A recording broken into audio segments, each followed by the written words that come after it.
Welcome to our first Parent Involvement Committee meeting. I'm Sherry White. I am one of the outgoing co-chairs of the Halton Parent Involvement Committee. And I'd like to welcome everybody who is here for the first time or watching us on the live stream for the first time. And we will start the meeting with our land acknowledgement. We begin by acknowledging the land and our responsibility to care for and respect all that provides us with life. This land upon which HDSB is situated is on the ancestral treaty and title lands of the Anishinaabe, Ojibwe, Mississauga Nation, now known as the Mississaugas of the Credit. Mississauga territory in the past and present continues to host both Indigenous and non-Indigenous peoples. The HDSB is committed to continuous knowledge building with respect to actions that address and resolve the ongoing impacts of colonialism. We do this by learning and understanding the true history, treaty obligations, duties and responsibilities, and Indigenous rights while actively maintaining mutually beneficial relationships and collectively respecting and caring for the land. So tonight, there's a lot of different things that are going to be happening this evening, but the first, we are going to take a look at, there is the agenda for this evening, which Carrie has posted, and as well, there's the passing of the minutes from the last meeting. Were there any errors or omissions noted? No, we're all good with the minutes of the last meeting? Okay, I'm happy to put forth the motion. Sorry? I'm happy to put forth the motion. Okay, so Jennifer has passed a motion to accept the meetings. Do we have someone to second that motion? Marianne, are you waving? And Laura, okay, we have 2 to second, so the minutes have been passed. That is great. And as well, the minutes are always kept for all past meetings. So if anybody needs to go back and take a look at what was said or done, they'll be able to check those in our archive. I know we're having a presentation of our strategic plan. So I don't have my view. Yes, Roxana, you're... Yes, I can stop sharing, Roxana, if you want to go ahead and share your slideshow. Sounds good. Do that now. And good evening, everyone. Thank you for having me. And I'm going to share, let me see if I can share my presentation.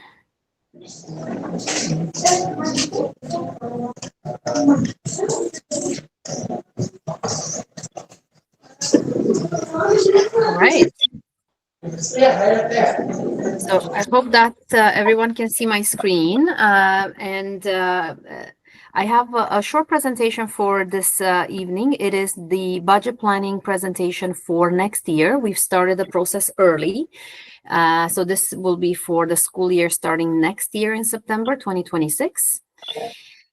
So we have a lot going on this year. We have budget working groups as we're working towards balancing our budget next year. So for this evening's agenda, I wanted to walk you through what are some of our funding pressures. Essentially, what is the state of the nation, where we are today, what is the financial position or the deficit elimination plan of the board, looking at some enrollment trends, how we are funded and how we spend our funding, as well as looking at the analysis of how we fare against what the funding allocations are for various areas. And then in next steps, I wanted to highlight a few things in terms of the next steps in the budget planning and the opportunity for public consultation. From a perspective of education funding. So we are funded mostly through the province of Ontario, so the government of Ontario, and through the Ministry of Education, through what is called the core education funding. For the past decades, it was called Grants for Student Needs. So it was envisioned and renamed to core education funding. It allocates about close to 90% of the school board funding. There are a few funding pressures. Over the years, there have been changes to the funding formula. In particular, some of the big challenges are mentioned here. Special education grant was reallocated about 10 years ago provincially, and at the time, the Halton District School Board lost about 20 million in revenue. The federal government has mandated enhancements to the statutory contributions, so CPP contributions, which also increase our cost as employer. We have a matching employer contribution, and that is 1% of salaries of up to a certain average salary. That cost us about $6 million a year, but the benefit benchmarks have not changed to capture that increase in costs. WSIB claims have increased as well significantly since 2019, almost 5 million over that year. And a lot of that is as a result of mental health claims being an eligible area for claims in this particular case. And we've seen quite a significant increase and cost pressure. Again, there's no offsetting revenue. The funding formula has not changed since 2019. Supply staffing costs. These are our replacement costs for staff that are in front of students who are away on a sick leave. And they are outpacing the funding currently at about 14 million over the allocation. Another pressure is our learning materials for learning supplies, classroom supplies, technology. All of these parameters for funding have remained the same since 2008. As you can imagine, inflation has exceeded 40% in this time frame, and a lot of our contracts, licensing, technology has more than doubled in price.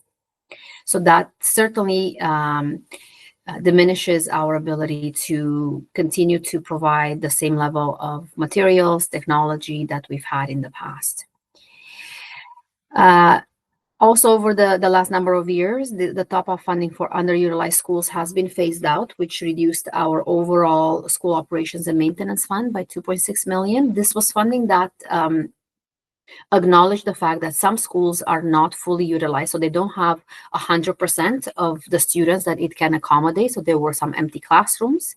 However, we still have the same maintenance costs, repairs, utilities. We have to maintain the entire grounds for the school. So even if a school is only 70% occupied, our operating costs remain the same. So this was a grant that was helping to provide additional funding to maintain those empty pupil places in some of our schools. So with all these challenges in mind, and the fact that we are now in Halton a declining enrollment board, and yes, we have areas of growth in North Oakville and South Milton. Overall, however, we do see over the last 2 years, we've lost about 1,800 students, and we expect another 1,500 students over the next 2 years. Enrollment is expected to return or flatline again, I should say, in 2028, 2029. But until then, with declining enrollment, which is our main driver for funding, our funding is diminishing. And so in budget planning, we have to take that into account, and we have to adjust our resources to the funding allocation. As a result, for the current year, as you see on the slide, we have a 7.1 million deficit, and this is a structural deficit, which we have a plan to eliminate in 2026 and 2027 school year. In addition to the 7 million that we have to eliminate for this year, we have to take into account the fact that next year we're also in a declining enrollment position. So we have to make up for additional funding that is lost. When we lose enrollment, we don't just lose the funding for the teacher in the classroom.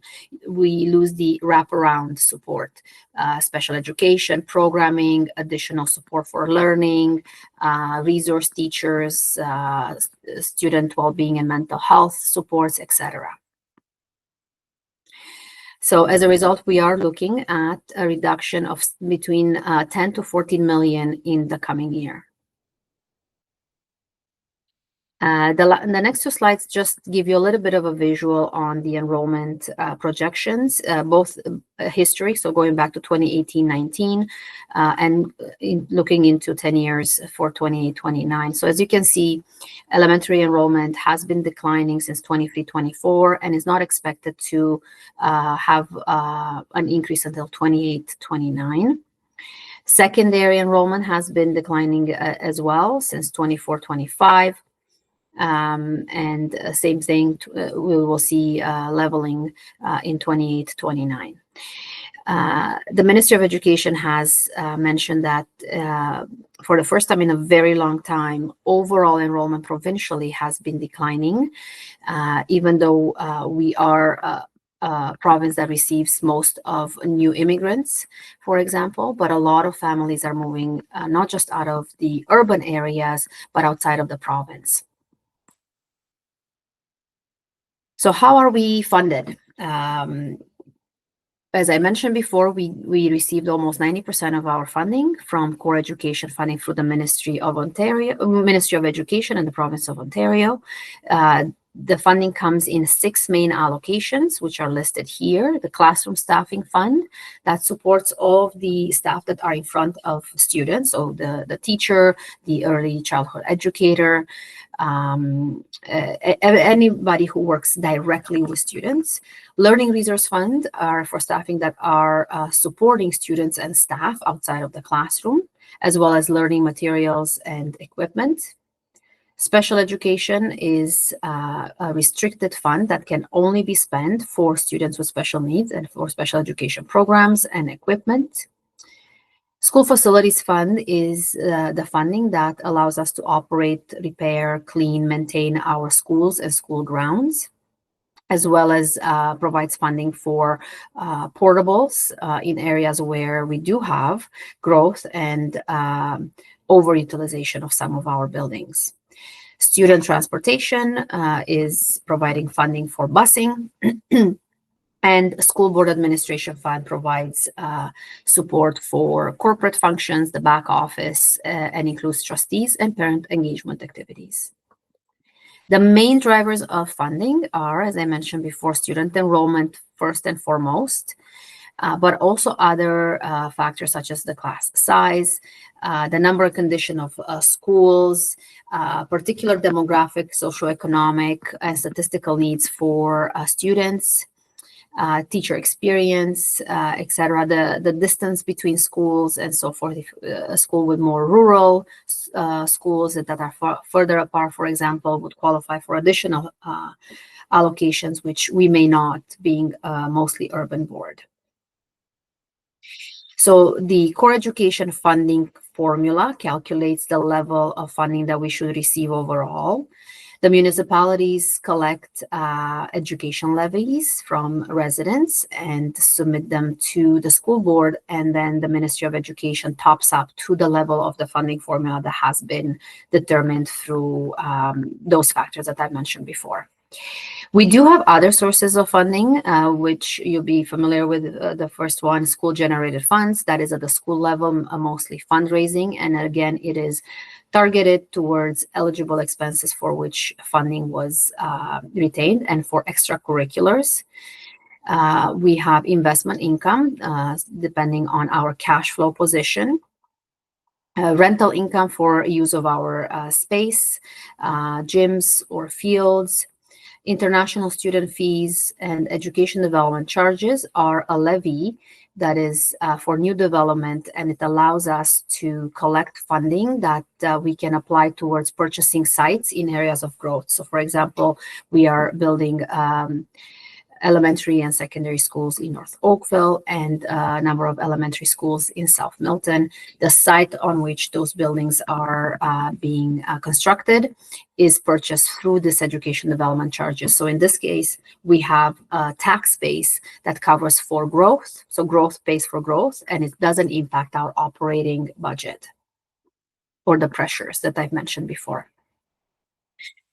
So a visual of the main areas of revenue that I mentioned before, provincial grants or the core education funding is the biggest part of the pie. Other provincial grants or responsive education programs are one-time funding, so they're under 1%. They are very targeted in terms of what the ministry priorities are for the year, and they're only a year at a time, so we cannot make a long-term commitment for those. We do have some federal grants for language instruction for newcomers, so adult learning language instruction. School-generated funds represent about 2%. Investment income is a small sliver as well at 0.3%. Other fees and revenues is where we would see the education development charges, and it is out of compliance as is mentioned on the slide. So we have a total of 990 million, but you have to take away the 27 million for education development charges to really look at what is available for paying for our operating budget. And then amortization of our capital assets. That is a non-cash expense, so it has an offset revenue. This just portrays the areas of revenue just in a table format and compares it to the prior year. So year over year, our core education funding went up by close to 10 million. However, a lot of our expenses are driven by centrally negotiated contractual or labor agreements, approximately 3% increase in compensation for about 80% of our costs has to be absorbed in our draft budget. But when you're looking at the increase year over year, you're barely seeing over 1%. So that's where the challenge is and why we ended up in a deficit year.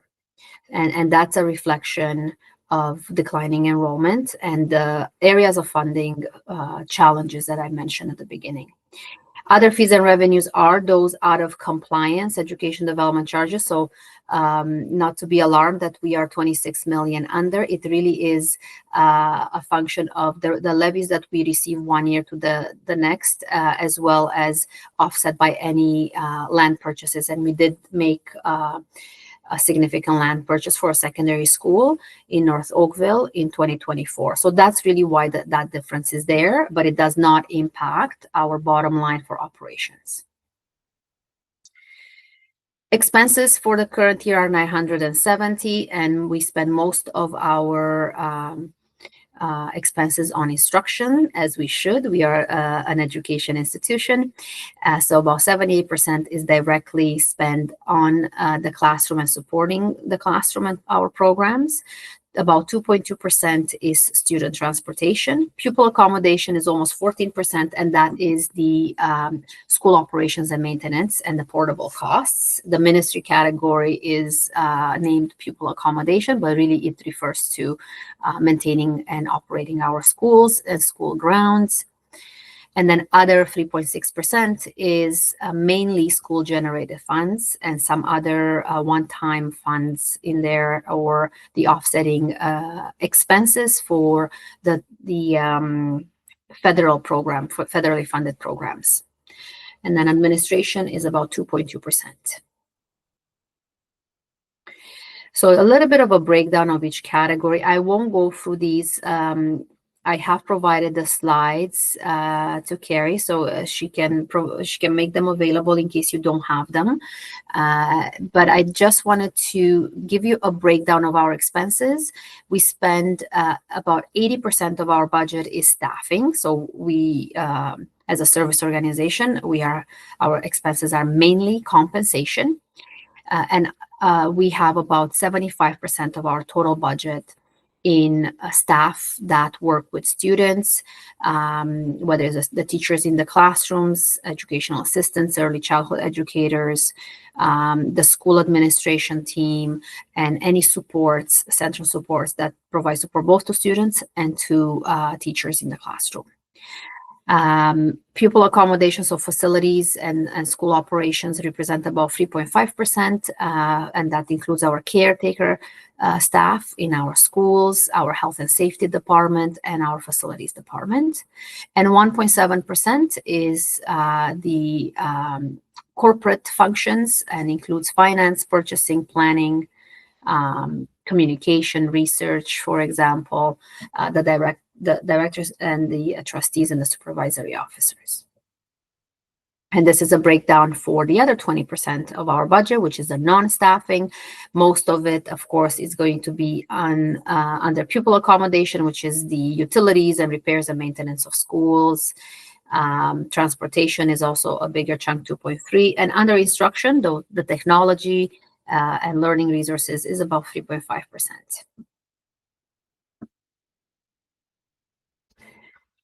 And expenses just in a table format and compared to the prior year.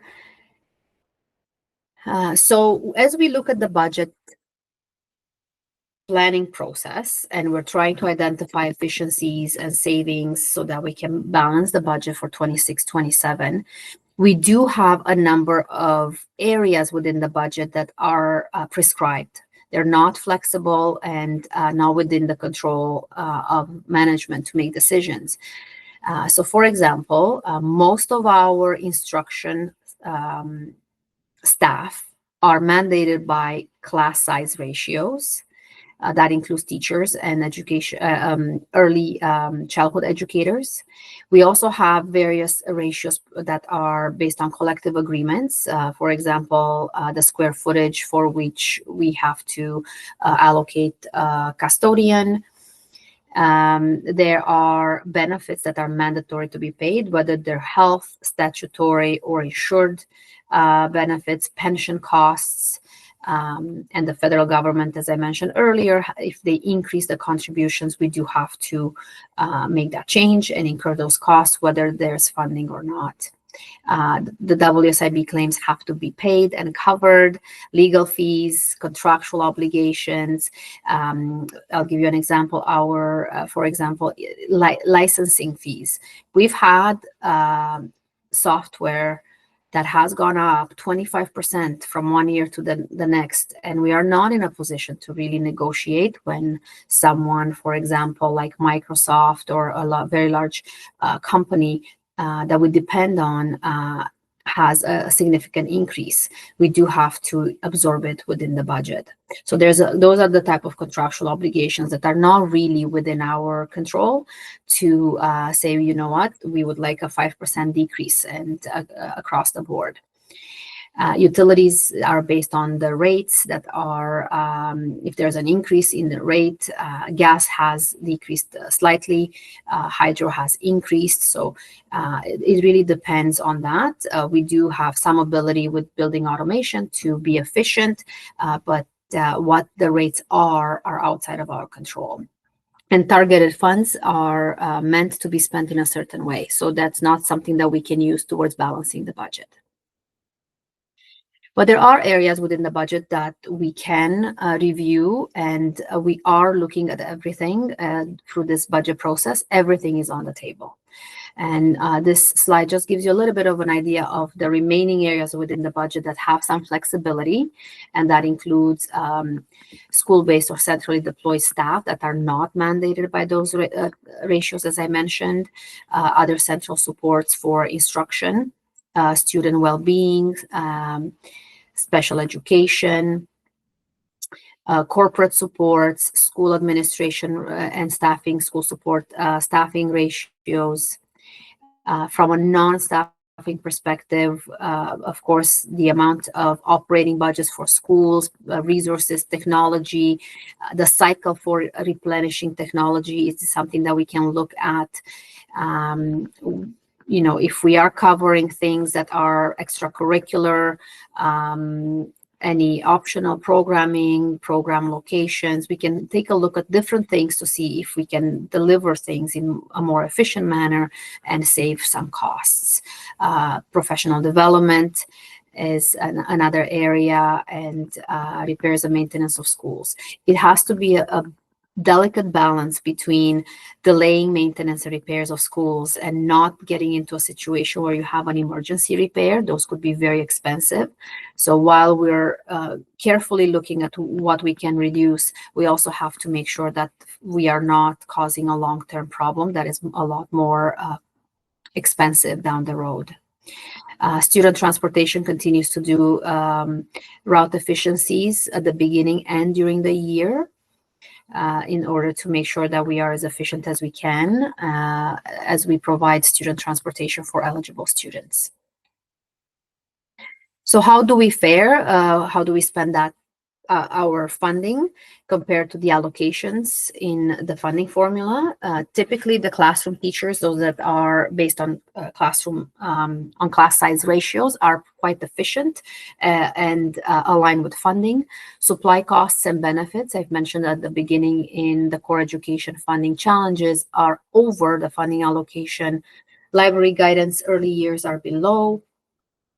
Centrally deployed student supports, student well-being, and special education resources are over the funding allocation. School administration, school operations and maintenance school administration is closely aligned. School operations and maintenance and school board administration are under the funding formula, and student transportation is closely aligned. As you can see, we are focusing most of our funds on the instruction, on programs, on our students. So next steps. This is a lot that I've mentioned today. A lot of this information might be new to some of you, or if you've heard me over the last 2 years, we've always been looking at a budget deficit, being careful in terms of how we allocate our resources, looking for savings and efficiencies. Next year is a year that we really have to eliminate a structural deficit. So we have a number of budget working committees that have started working since actually it's the end of September, but we've done a lot of work throughout October and into this month. There's a lot of meetings and reviewing how we do things, how we can do things differently.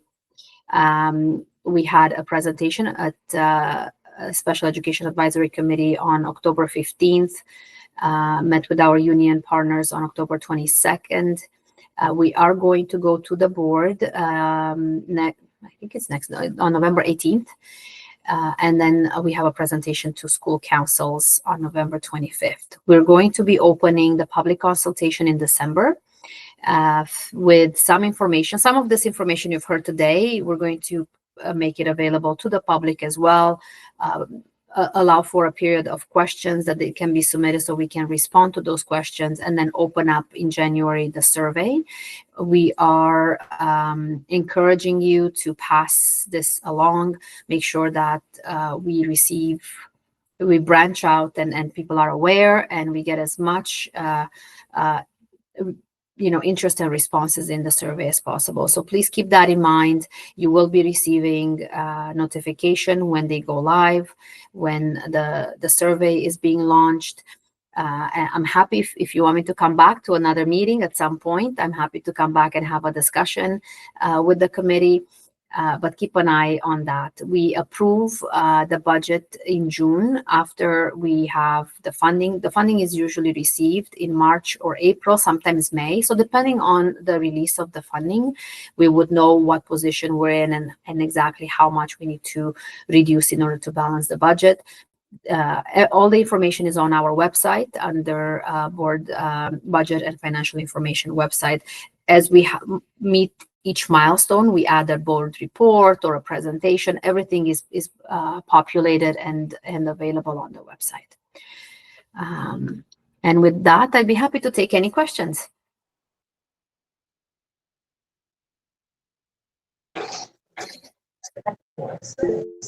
Hi, Roxana, how are you? Hello. Hi, my name is Andre. I represent the Park Public School in Halton Hills.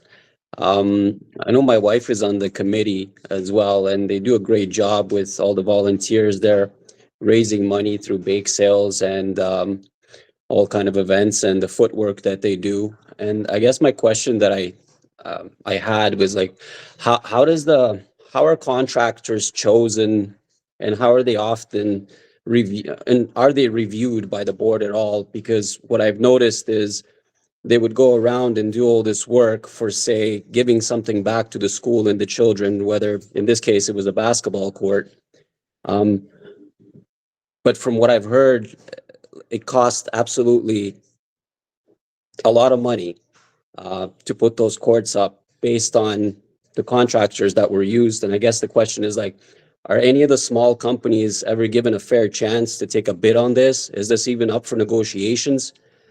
Because if we're looking at one school and one project right now, but if you multiply this by all the members that are in this room and multiply it, I'm pretty sure that that will save a little bit of money in the long term, right?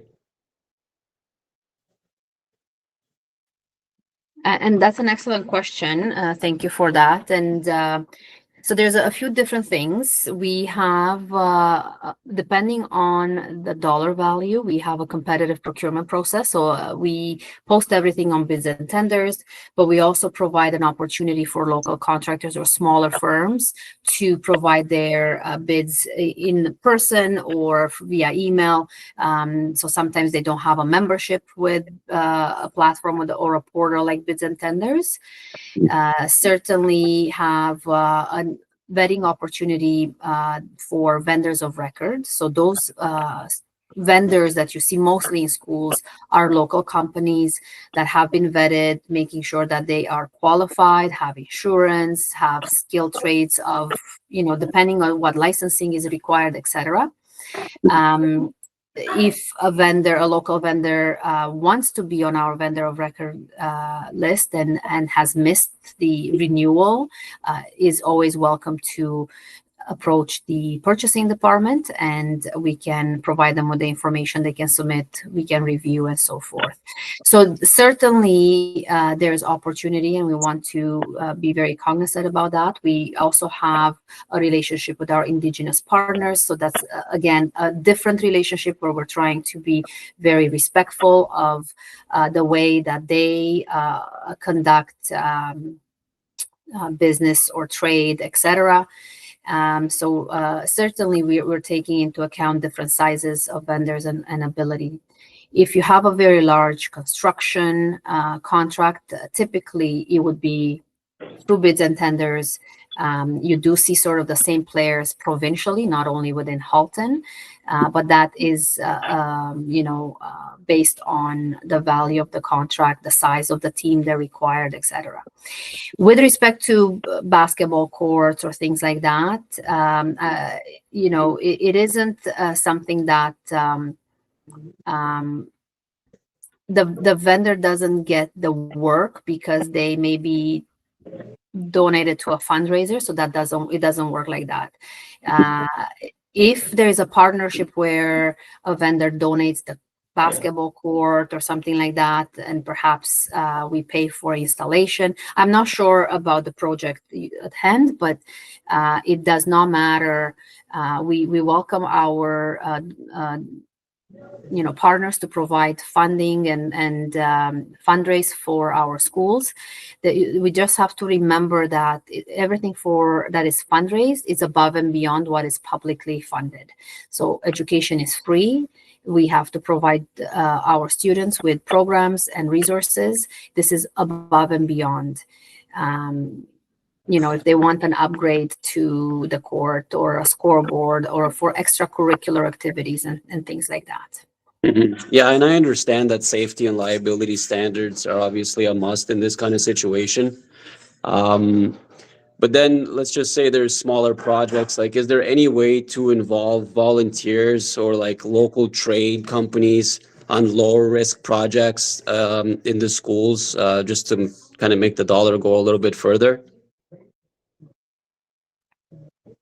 Again, it has to go through the procurement process. We are governed by the public sector, broader public sector procurement directive.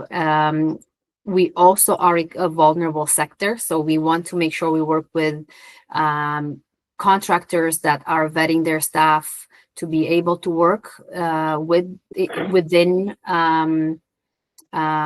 close proximity to students. So there's different aspects or restrictions that we may have. But as I said, they can reach out to procurement and they can get all the information in terms of how to get on our vendor of record list, how to be aware of all these projects and so forth. Gotcha. Yeah, and the reason I asked this question is because obviously the kids are the ones benefiting from all these little projects that we do around our communities. And I did get an average cost of what that project entailed. And I'm in the business where I know a lot of contractors, and unfortunately, it was about 3 times higher than what anybody else would have done. So my question was the 3 times higher price by the person or the company that won that bid? Are they paying extra for being on the board or being insured in this kind of situation? If you get into the procurement program with the HDSB?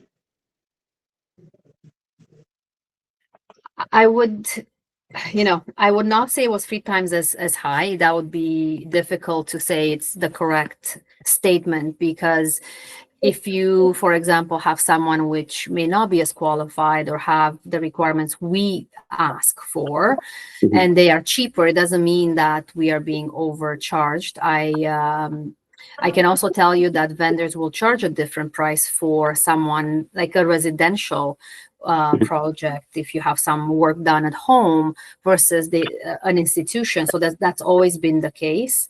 I can't speak to the particular of this particular project by any means, but I would not say we pay 3 times as much. Okay. All right. Yeah, I was kind of looking at the job itself and just what it actually entails, labor versus material. And that's kind of where the number came up at. So I was just wondering and making sure that, instead of getting just a basketball court, the kids could have afforded maybe a couple of laptops, extra software payments to kind of proceed with all the education. And I guess the concern is not really who did what. The concern is, are these vendors constantly being reviewed, right, to ensure that nobody is taking advantage of a certain fragile situation that we're in, especially after the conversation we had with everybody on our budget. That is an absolute fair point, and it's actually a discussion that we have every year when we review, especially the ones that we if we've done more business with them, so multiple locations, we meet and we set the expectation that we want to ensure that the work is being grouped together. So for example, if they have to go to school to fix something on Monday, they don't come back on Wednesday, and then for something else on Thursday, we put them all together. They go do one call and do 3 or 4 things at the same time. So we have those discussions and set expectations with our vendors. I will mention we have about 117 properties. We have a lot of projects, a lot of work. So the volume is significant. It's just the nature of the school board landscape. So we are always in touch with our vendors and making sure that they stick with the price that has been agreed upon in terms of the rate per hour, and that we are efficient on how we use them, where we can consolidate projects together. Perfect. We do have another couple hands up. I see 2 waiting. Yep. I think Sandeep is first there. Yep. Yeah, nice to meet everyone. It's my first time in this forum, so thanks for sharing, Roxana. I have kind of 2 hats here. I'm obviously part of the committee. I'm a dad to a 6-year-old who's on the autism spectrum, special needs child. I am associated with the West Oak Public School here in Central Oakville. So given everything you said, so I know it's not I don't envy your job. It's a tough, I know you have to make a lot of trade-offs. I had 2 questions. One is, as you look at the chart you shared, the various levers you have to save cost. How do you factor kind of like, I guess, parent feedback or school feedback into it, and at a board level? And second question is, how much leeway do schools get, or is it a kind of a rule that you set and say, okay, every school has to cut X% in item Y, item Z, and so on? So I'm just curious, because this, I think I read somewhere that a sign of the mark of a good society is how it takes care of its most vulnerable. And I'm hoping we don't get to a state where those people are affected. So I'm just curious to understand how this decision-making process works. Thank you. Thank you for the question. Absolutely. We intentionally spend more on our most vulnerable students. So I've mentioned before that we spend more on special education than funding. Yes, we have to look for efficiencies.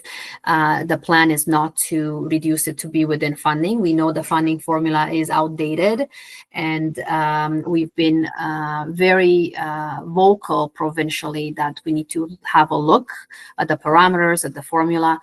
Unfortunately, a big part of that formula is driven by overall enrollment. That doesn't mean that our students with special needs will be in a direct correlation with our enrollment decline, right? So actually, we see an increase in needs and supports and so forth. So the way we approach the reductions, when I say we're looking at absolutely everything and everything is on the table, it's not so we're not going to make reductions the same, for all the areas. We're going to have that equity lens.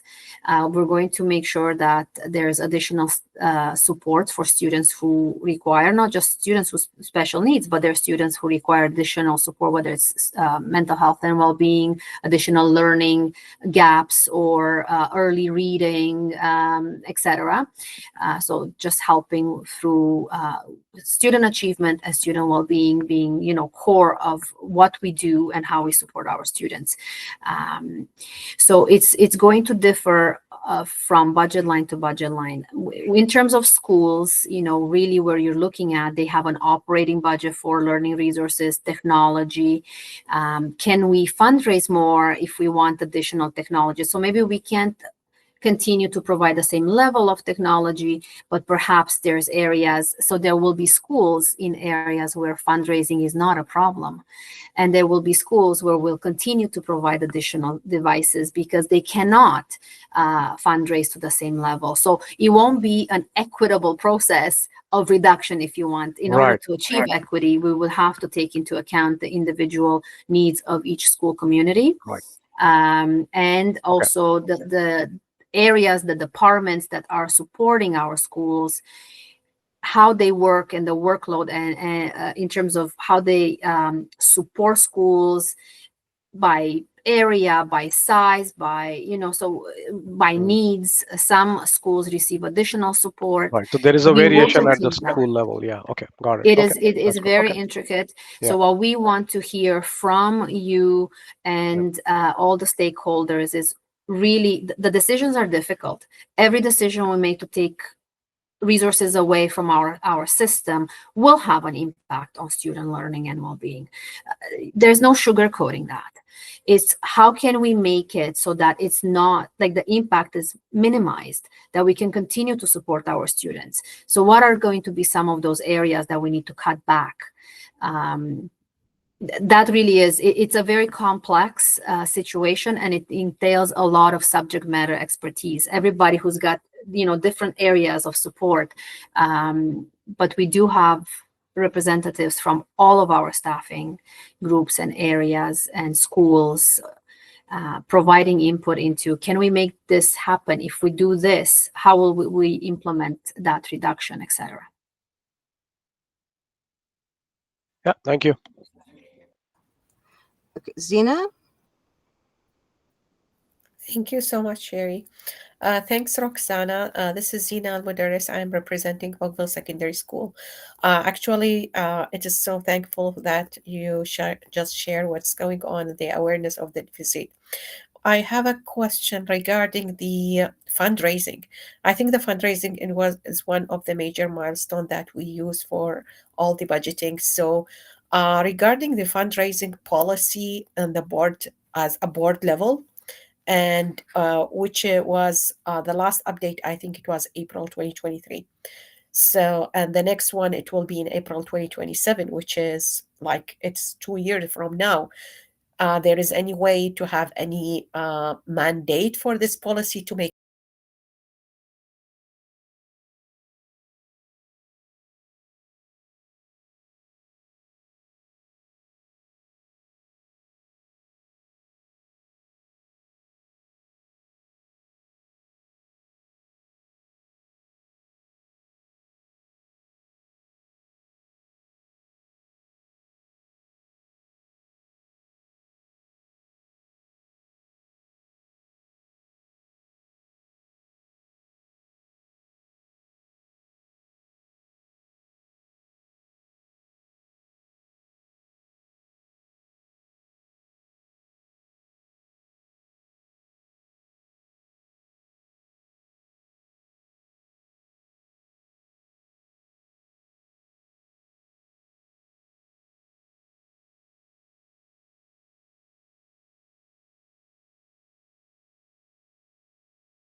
phys ed, and extracurriculars or co-curricular activities for sports,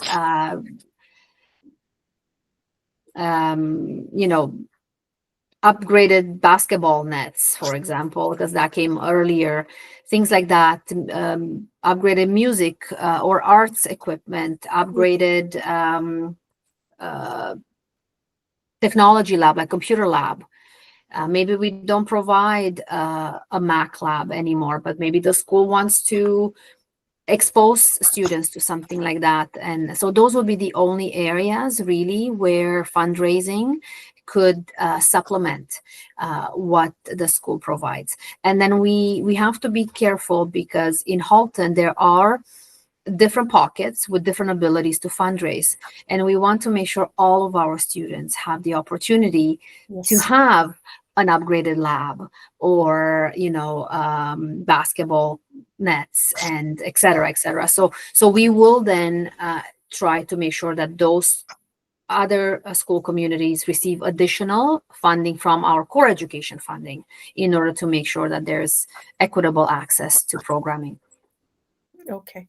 So maybe we can think in the other way. Maybe there will be some collaboration between the schools to find the way that how they can, like, because at the end, if they help each other, at the end, the board will be helped. Like, it will help the board also from the matter of the budgeting.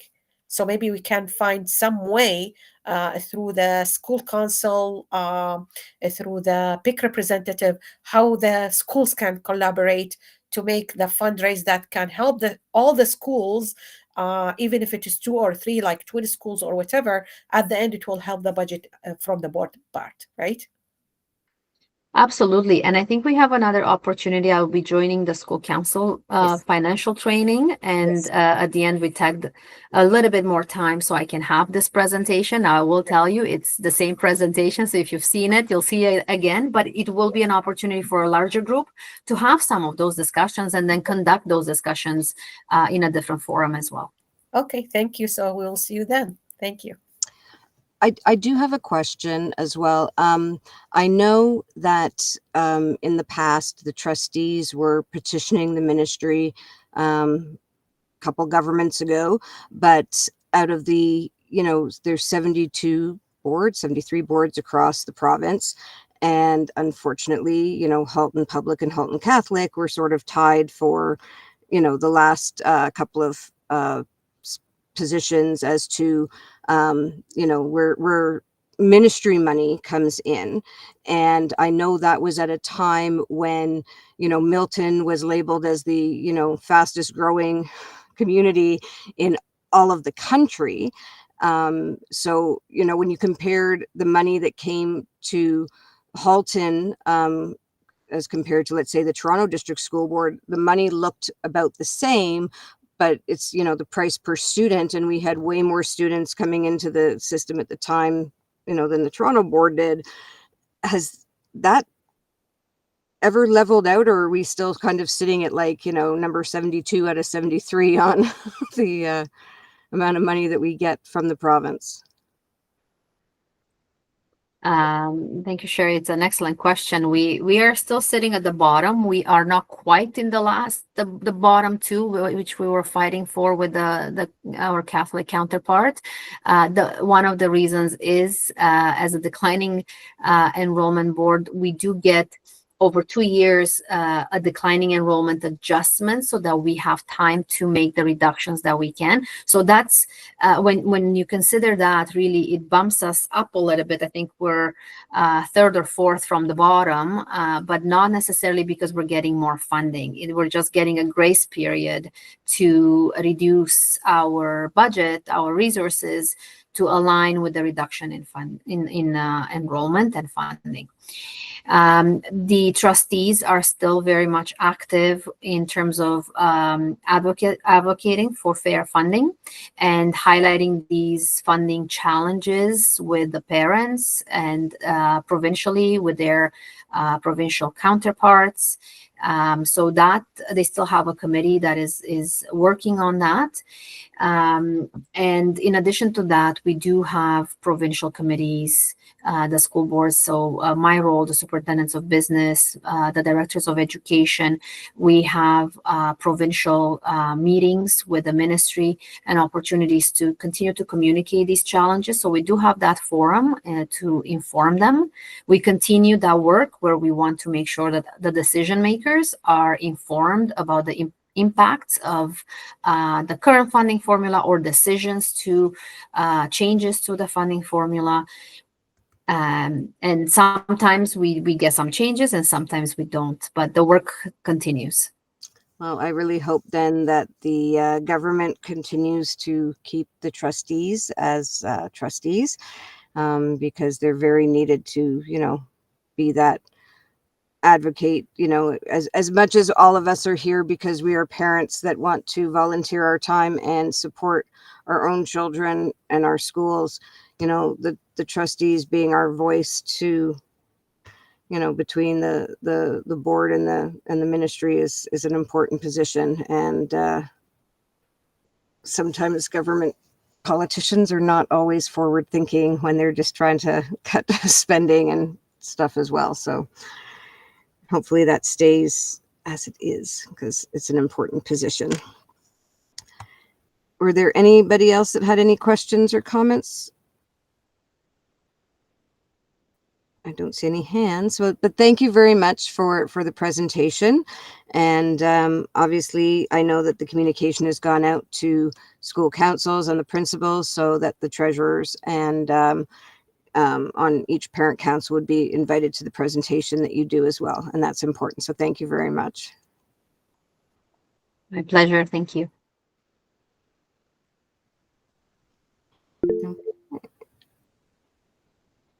Oh, thank you for coming. And we will have the minutes available after the meeting. Thanks very much, everyone. Have a great night. Thank you. Thank you. So I do take for granted that everybody knows what PIC is, just because I've been doing this a really long time. Because, I walked into, my first parent council meeting when my son was in junior kindergarten, and I said, I'm here and I'll volunteer. And I ended up after that first meeting as being chair of parent council that year. And actually, we are now currently, my son is in first year of college. So that was 14, almost 15 years ago now for me, that I have been doing this, and found out about PIC, being that there is a parent involvement committee.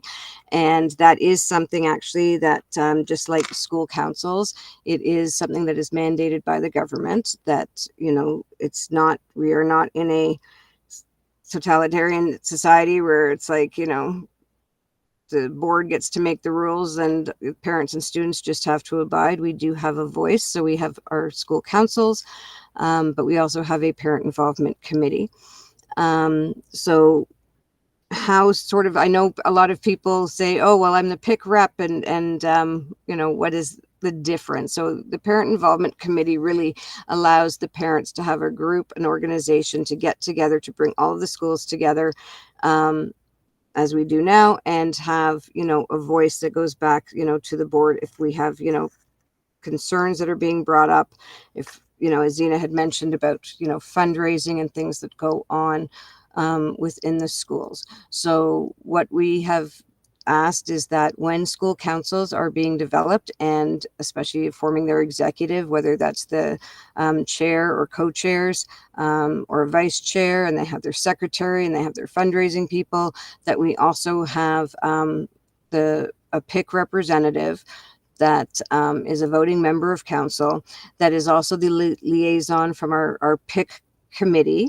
So the PIC committee allows for the 4 areas within Halton, being Halton Hills, Milton, Oakville, and Burlington, and that we have 3 representatives from each area, at least 1 from each, representing secondary and elementary schools, so that they can be sort of the main voice that would take, anything, that information that we get from the board, whether that's things about, the pro grant, or, as Roxana had mentioned, when there's budgeting concerns and things like that, that we're able to take that back to our family of schools, and then the PIC reps would be able to give that information, to their individual schools at, school council meetings.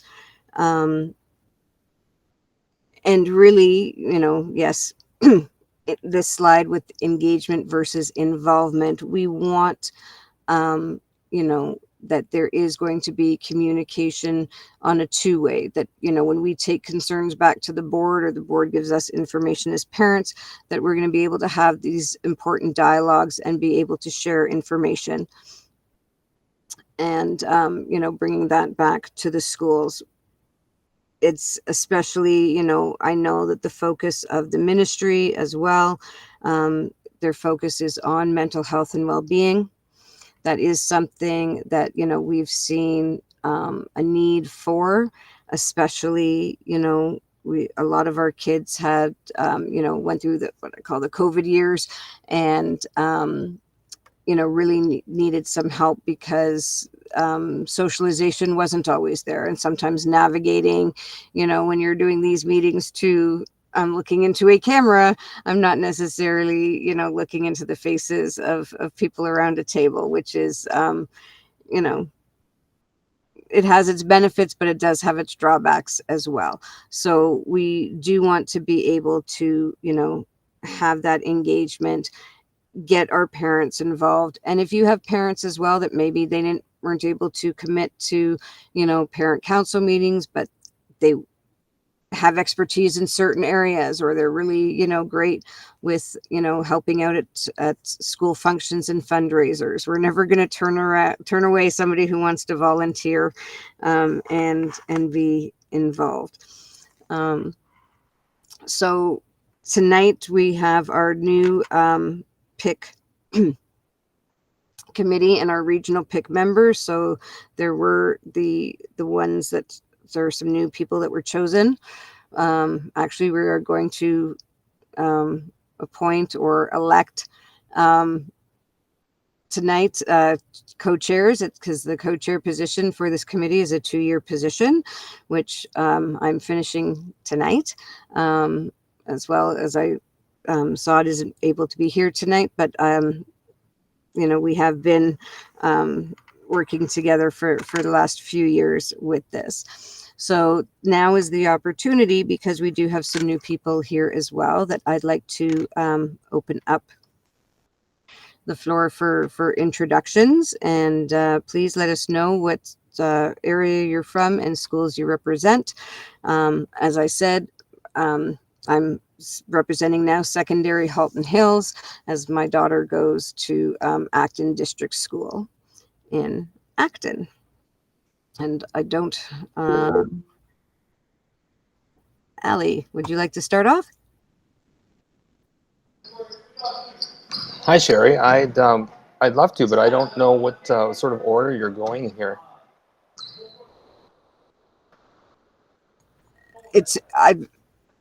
I would go by who I see pop up on my screen, because I sort of have that layout view. So if you'd like to start, please introduce yourself. Okay. Perhaps someone can explain what's happening with the co-chair positions instead of me just jumping in and just saying, hi, I've been told I'm a co-chair. I don't know if that's the appropriate move at this point. Yeah, I think what we're doing right now, we're just doing a quick introduction for everybody that's just joined in the new meeting, and then we're going to talk about the elections in just a little bit, Ali. So I think everyone's just kind of saying their name and saying what area they represent, and we're just going to do a bit of a round robin to get to know the new members and some of the returning members of the committee. Great, thank you. Sorry, I'm at basketball practice, and I'm just trying to figure out what to do with a bunch of 14-year-olds and my assistant coach, so I'll just patiently wait, no problem. Well, would you like to tell everybody what school you're representing and what area?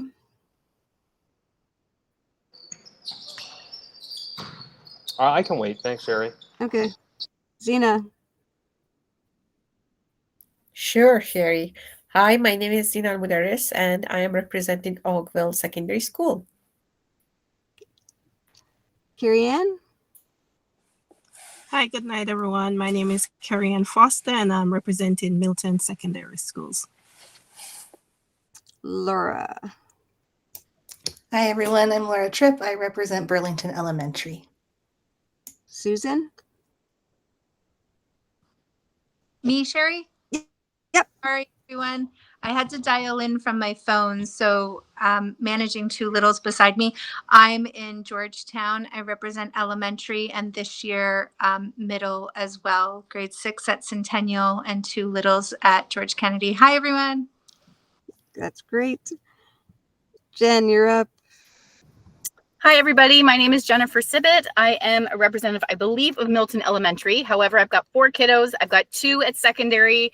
I've got one doing French immersion, and I've got another one in regular stream, normal stream, regular, average, I don't know. English. English. Yeah. I don't know. Like, I've got kids everywhere, but yes. So I represent, that was really awkward. I represent Milton Elementary. Thank you. Tara. Hi, I'm Tara Cochran. This is my first year here. I am representing Burlington Elementary. I've got 2 littles in Alton Village Public School, and I've also got one in secondary Hayden, Dr. Frank J. Hayden in Burlington as well. Okay, and Tracy? Hi, I'm Tracy Peters, and I represent Burlington Secondary, and I have one son right now at Aldershot. Okay. Is there any parent that I've missed? I think Sandeep, I don't know if Sandeep, I think, stepped out, correct? Yes. He had to. Okay, and then we have Naveed. Oh, no, sorry, that was back up. There was Andre as well. I don't know if we had Andre speak. I think he might not be here. I think that's, yeah. Okay. He's also not on the call. Great, and that's good to know. And then we have a few other folks that we have our trustee Zhang that's joining us. Maybe he could introduce himself as well.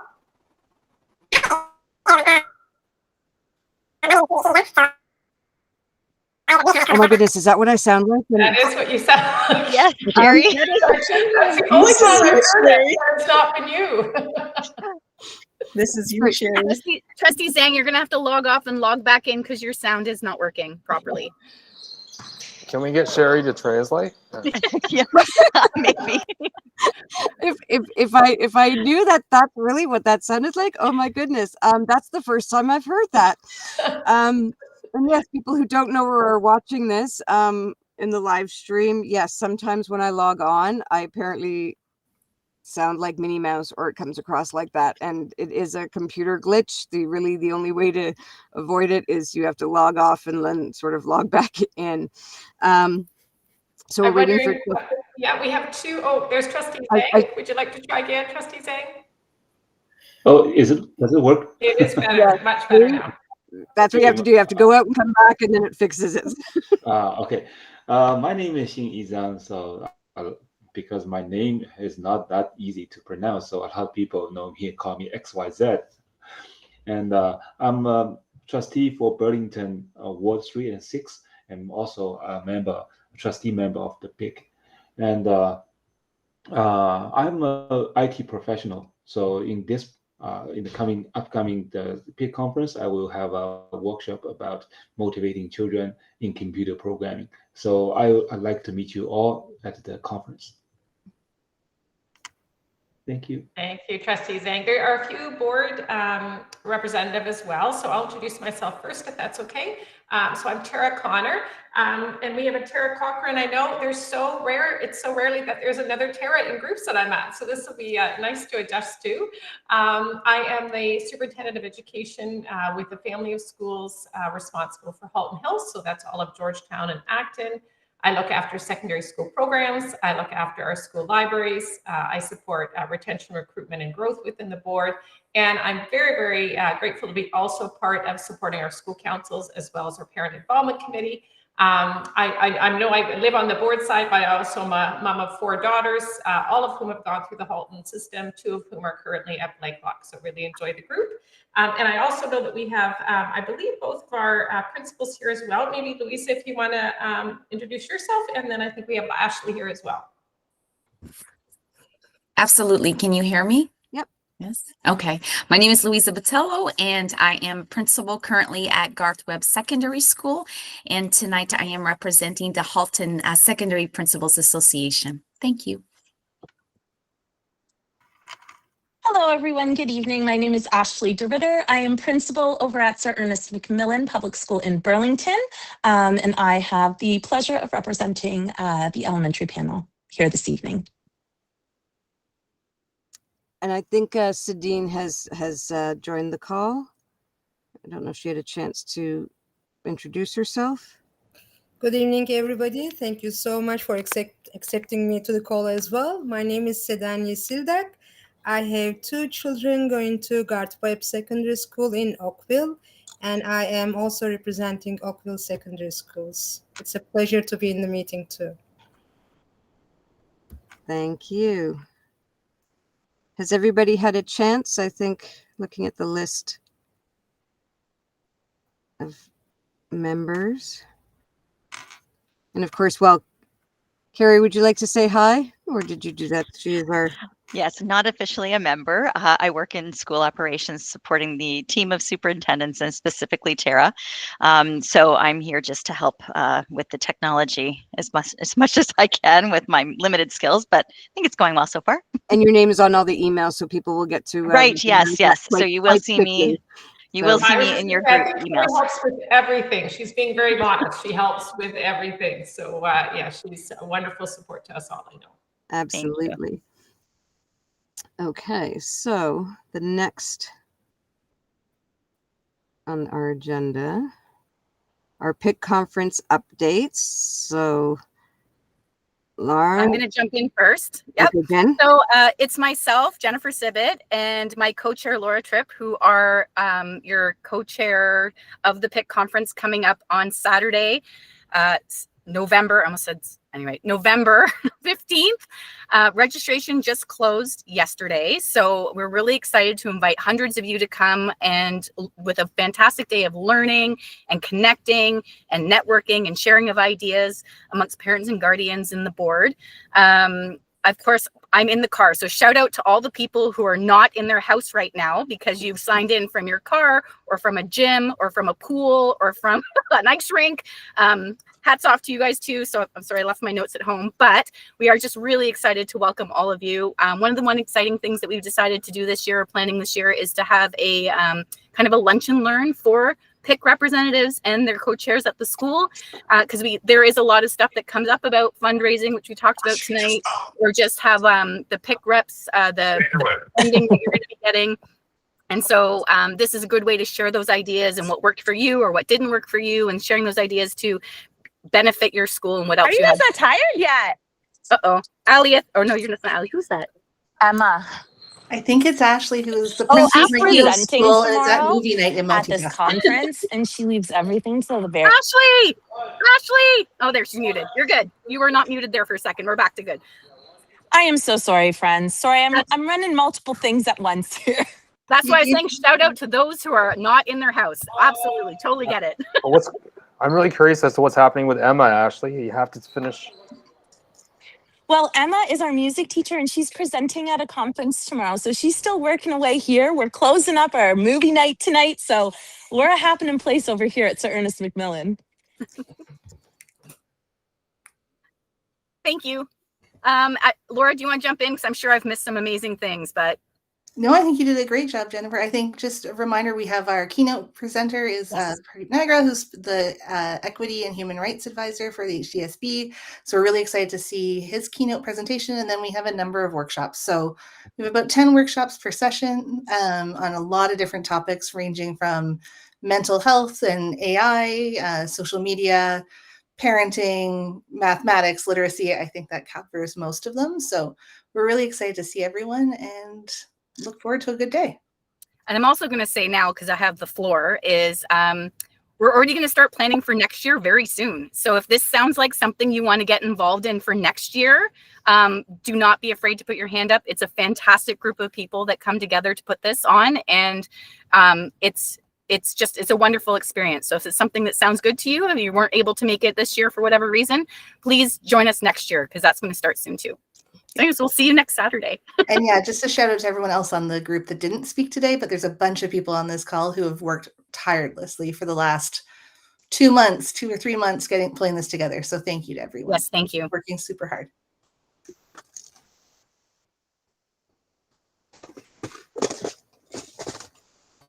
So I think I'm jumping in now here, Sherry, if it's okay.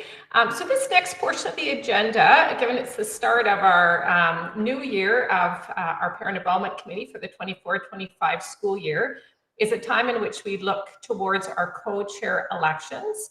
The co-chair position is a big job in terms of kind of coordinating things, managing agendas, really developing and implementing plans along with the group, and it's just a tremendous leadership role. We've had 2 amazing co-chairs that have served 2 consecutive 2-year terms. So the term itself for co-chair is 2 years. Individuals can have a maximum of 2 consecutive terms in a year if they're elected to do so, and then they have to take a break before they can potentially be interested, if they're keen to do so, kind of regroup into the election process. So just as we begin to start where we're at right now, I wanted to just share on behalf of the group, and I know everybody here would echo the tremendous role that both Sherry White and Saad Schumann have done over the last 4 years. So Sherry, I know you had, when you and I first met, you had just completed 2 years. So that was, when I'm looking at it, I can't believe it, 2021 to 2023, and then 2023 to 2025. A lot happened in our board and amongst our schools and amongst our students and families during that time. So just before we move on to our elections for our new co-chairs, I think it's really important just to publicly acknowledge and show gratitude for the tremendous work of our co-chairs who have led us for the last number of years and done such a tremendous job. Thank you.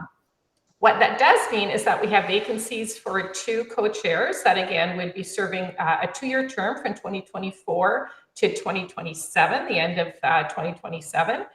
And just in regards to our bylaws, as you are likely aware, the parents that are that step into the role of co-chair are elected by parents of the committee. We did do a call out about a week ago to see who may be interested in anticipation of an election process this evening. We have an availability for 2 positions, and we have 2 wonderful individuals who indicated that they had an interest. So those 2 individuals would be appointed through acclamation.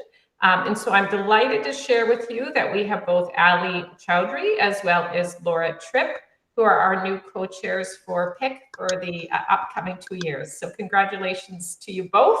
That means as we get into kind of our next sets of meetings, you'll see obviously both Ali and Laura stepping in and facilitating and navigating those responsibilities as co-chair. I know we've highlighted some of those responsibilities that are articulated in our bylaws. I know everybody's doing lots of things all the time. Laura and Ali, I don't know if you wanted to share or say anything, but I know, again, we're all thrilled, and I could see lots of congratulations as we made the announcement. So just open it to if you'd like to say something or not, either is fine.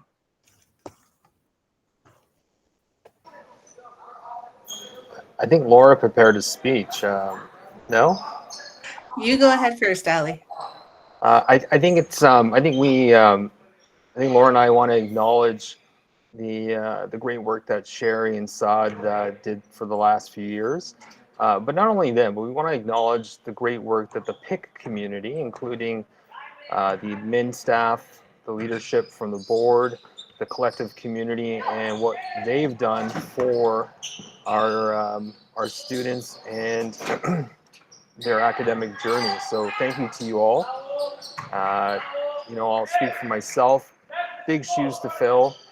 But I'm ready to slip those shoes on with Laura, who is an amazing person, and really bring the community together so that we can engage what's needed to be engaged, look for the resources, and provide parents and guardians within our school community whatever resources we have and whatever resources are in the community. So I'm super excited. I was super excited. That's why I jumped in before. I apologize for that, Sherry. You can't tell how excited I am because of where I am, but looking forward to it. Looking forward to working with you all. And thank you for this privilege. Thank you. Yeah, I would just echo what Ali said. I'm very excited to take on this role, and Sherry and Saad have been great examples of what great leadership is. So as Ali said, great big shoes to fill, and I look forward to, Sherry, that you're still sticking around on the committee so that we can still stay in touch and continue to learn from you, and just excited to work together over the next couple of years and see all the great things we can do as a PIC committee. So thanks. If I can just add one more thing, I do apologize. I do have to go because I'm running a basketball practice for a bunch of teen boys. But again, appreciate the opportunity and look forward to working with you all. Have a great night. Thank you. We'll see you next week. See you next week. And I want to thank both Ali and Laura for stepping up. We've been teasing them for the last year or so that we knew that they were probably going to take this over, but it is nice to see that we've had representation, from all, 4 corners of the board. We're going to continue to do so, and I like the fact that actually our conference is next week. It's early enough. A lot of, schools have just put their parent councils together. So having a chance, for the PIC reps from each school, to come together, it gives them a chance to meet each other. Some, especially in the elementary where, the family of schools, there could be, 6 or 8 schools within the one area. So it gives them a chance to sort of, meet, greet, know what they're doing, in terms of fundraising. Or their companies that they've liked to work with, not whatever, or do they want to pool resources together? It gives us an opportunity really to come together as parents. We all have a stake in this. We all want what's best for our kids and have good learning environments, and hopefully, this is the way that we'll be able, to do this. So, Laura, you can finish the meeting. No, it's all yours. yours now. Now you'll do the next one. It is time for superintendent updates. So, Yes, I'm happy to jump in, and I'll be fairly brief. I knew this was going to be a long meeting, and I'm glad that it was terrific that Superintendent Ngoy was able to be here. There's some real timeliness of getting parent feedback and thoughtfulness and direction around really big decisions that the board is making around budget. So I do appreciate that we had that presentation today, and just highlight really it's really having parents and guardians' voices at the table to make sure that our decisions are really resonating in our communities and are making the best sense to serve and support our students and families and school communities. But I did want to highlight a couple of things. So on the next slide, what it shares is just a reminder of when our PIC meetings are for the year. This is, of course, on our website as well. Kara, I don't know if you're able to drive the slideshow just to the next one. So those dates are known, I think, to everybody in the group, but just to put that on our collective radar in terms of just our regular schedule of meetings up ahead. Of course, we all are looking forward to the PIC conference next week, and just so excited and overly consistently impressed by the amount of work and support and energy that our parents put into making this such an amazing conference for parents, by parents. And so it will be a great day. There is also financial training, as we've shared, for our school council chairs, co-chairs and treasurers at the end of, actually in a couple of weeks' time, which is, again, a really nice position to be able to make sure people have really great information to be able to help support and drive the work of school councils. And then the next slide is just also in anticipation of our pro-grant application process, which is funding available to each school council to be able to bring parents into their schools to create that space to allow families to learn and be deeply connected to their school communities. We really try to get this out quite early so that schools have as much time to really think about what that could look like within their own school context. We'll also talk about it in more detail at the fundraise, at the financial training event that happens in a few weeks' time. But just for our collective awareness, mindful that we have the broader group of PIC representatives from school councils also listening to this meeting, we'll be sharing information around the program in the next week or so. Online applications will be due December 12th. We'll reiterate in our messaging that should schools need a few weeks longer, we can certainly accommodate that. I know it can sometimes really depend on when school councils meet.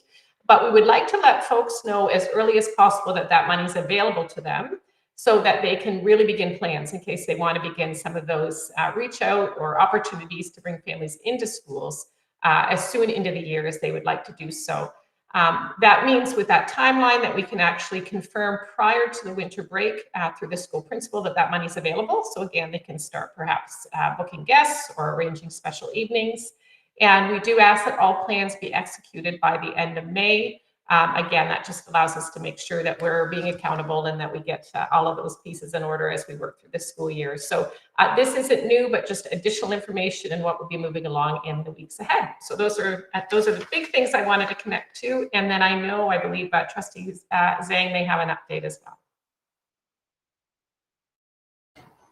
Hi.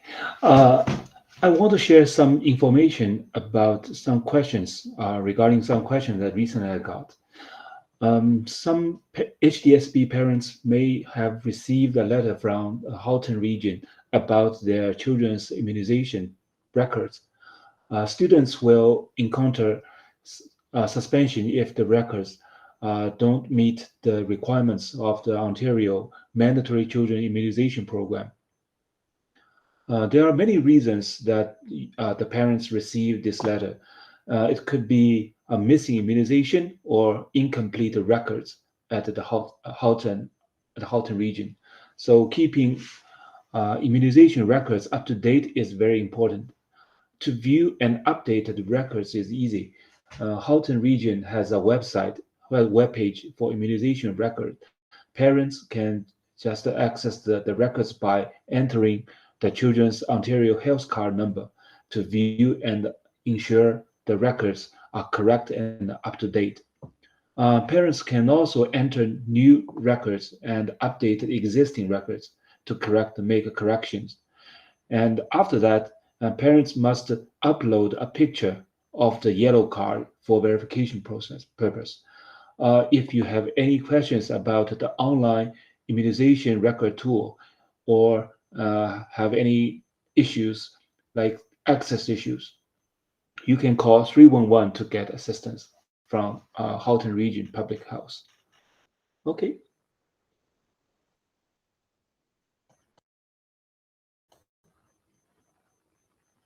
That's everything from my side.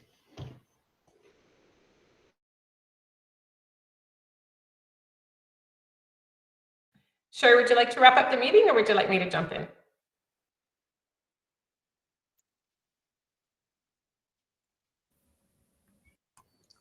We might have lost her. Oh, no, she should. Nope. I'm trying to There you go. here. Yeah. There you go. So, yes, I do look forward to, seeing everybody at the next meeting. Usually on this last slide, there will be the new information, contact information for both Laura and Ali. And yes, please, if there's any information that you heard this evening that hasn't been relayed to you from your homeschool, bug your principal. But they should get all the updates too that are given, or your school council chairs, because I know that that information is sent out by email to the pick reps, to the school council chairs, and in the principal's communications. I look forward to seeing everybody at the conference, and we've got lovely new signage. So it'll show where the registration is, where you could meet, the pick committee, and so yes, our next meeting of this group would be in February. And I thank everybody for joining the meeting tonight, and as well people that are watching on the live stream. Thank you, and we'll see you at the conference. Everybody, have a great night. Have a good night. Thank you, everyone. Have a good night. Thanks, everyone. Good night, everyone. Bye, everyone. Good night. night. Good night. Thank you. Thank you. Thank you.